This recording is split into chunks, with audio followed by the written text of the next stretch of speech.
Hello hello দাদা, গোবর আছে? গোবর? কে কে বলছেন? আছে কি? হ্যাঁ আছে।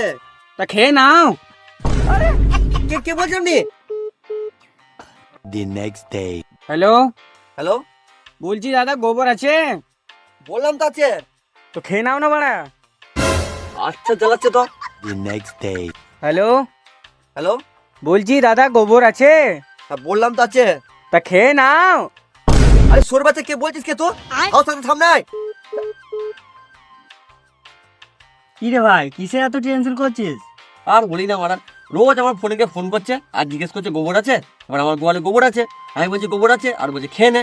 রোজ আমার একই সমস্যা। এতে টেনশন করার কি আছে? এবারে ফোন করলে বলবি গোবর নাই, শেষ হয়েছে বলবো। ব্যাস কাহিনী খতম।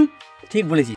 The next day. Hello, hello, বলছি দাদা গোবর আছে? না নাই, শেষ হয়ে গেছে। ও, তার মানে তুমি সব খেয়ে ফেলেছো?